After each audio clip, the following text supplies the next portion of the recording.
On this election day, millions of voters across the country heading out to the polls.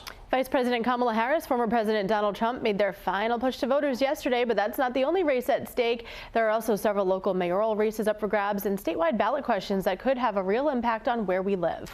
We have team coverage for you this morning. Joe Cortez will have more on the local mayoral races, especially one that's garnering a lot of attention. And a little bit later, Sophia Szabo breaking down those Rhode Island ballot questions. But first, Kristen Burnell joins us now with the latest on the race for the White House. Well, about 77 million Americans have already voted early, but the polls are officially opened here and across southern New England. But all eyes are on that presidential election as it's expected to be a very close race. Vice President Kamala Harris and former President Donald Trump made their final push to be the next president of the United States, making campaign stops yesterday. Trump kicked things off in North Carolina before traveling to Pennsylvania and Michigan. Harris also spent the day in the swing state of Pennsylvania. The latest polls show Harris and Trump are locked in a tie, each earning 48.3% support nationally. Each candidate will need at least 270 electoral votes to win. When we win the election and we're really well, look, the ball's in our hand. All we have to do is get out the vote tomorrow. You get out the vote, they can't do anything about it. We win. One more day in the most consequential election of our lifetime, and the momentum is on our side. We are optimistic and we are excited about what we can do together. Now, Harris will spend the election day in Washington, D.C., while Trump will spend in Florida with his viewing party being held tonight. Coming up in the next half hour, we'll have a preview of some of the local congressional races happening in our area this election day. For now, reporting for 12 News, I'm Kristen Burnell. In addition to the presidential, congressional, and statewide races, there are several local mayoral races happening in Cranston, Woonsocket, Warwick, Cumberland, and Pawtucket. Joe Cortez joins us now in Cranston, where that race is gaining a lot of attention. Cranston is the state's third largest city. It's also the only city with a Republican mayor. And between Mayor Ken Hopkins, incumbent mayor that is, and challenger Robert Ferry, there has been a lot to discuss about this race for many reasons. Now, during a debate on 12 News, there was a lot of differences between the two, and tensions were very high. One of the big talking points was the city's financial health. Hopkins saying it's in great shape and projecting millions of dollars in surplus. But Ferry was quick to disagree, citing borrowing money to do vanity projects, underfunding the schools, and cutting back services in the city.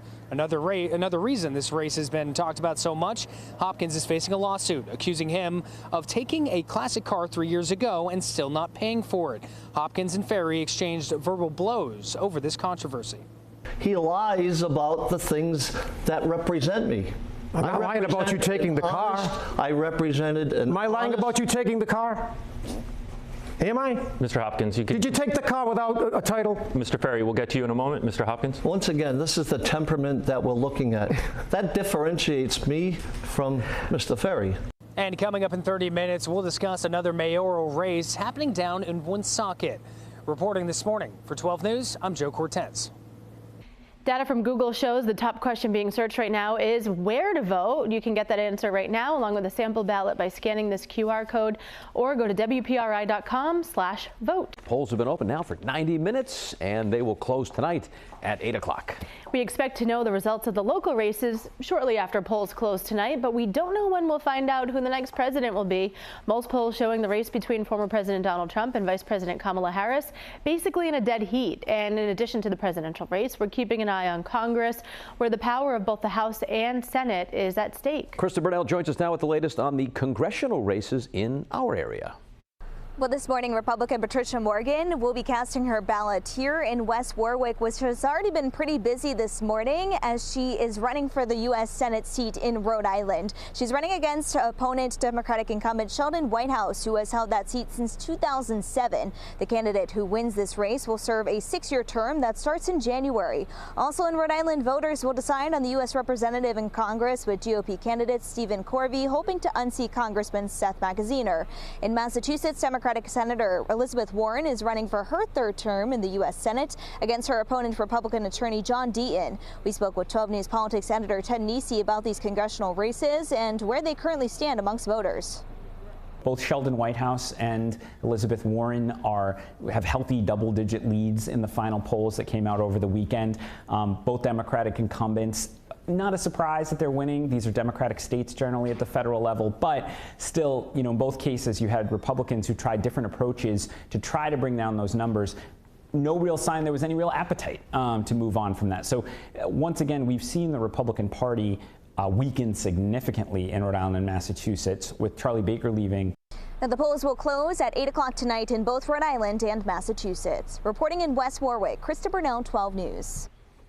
The Woonsocket mayoral race is also up for grabs. So incumbent Christopher Beauchamp took over office after Lisa Baldelli-Hunt, the former mayor, resigned amid a scandal, you may recall at the time. She said she had to resign because of health issues. Woonsocket City Council President John Ward is looking to take over the reins. Joe Cortez joins us with more. Well, good morning, Kate and Patrick. This race has been very interesting between Ward and Beauchamp, mainly because of Lisa Baldelli-Hunt, who stepped down. It's been interesting because there's been a lot of back and forth on whether or not she has been involved in the campaigning or the administration since she stepped down back in November. Now, during a debate 12 News had moderated by Ted Nesi and Tim White, they sparred over the former mayor still having an impact on the current administration. Ward criticized Beauchamp for retaining two of Baldelli-Hunt's top staffers after taking over. Beauchamp pushed back at the allegations that his longtime friendship with the former mayor has kept her involved with the city, and saying that they haven't spoken in months and that she wasn't a part of the campaign.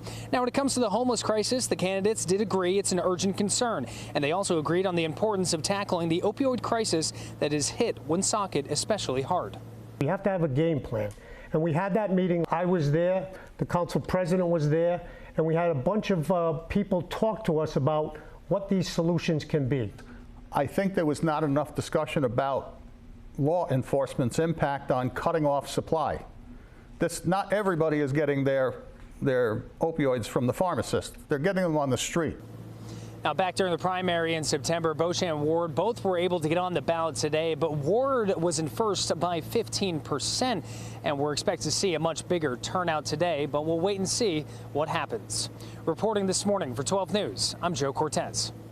Thanks, Joe. And in Rhode Island, anyone who missed the voter registration deadline still has the chance to participate today. The state allows same-day voter registration for presidential elections only, meaning you will not be able to vote on any local races or ballot questions.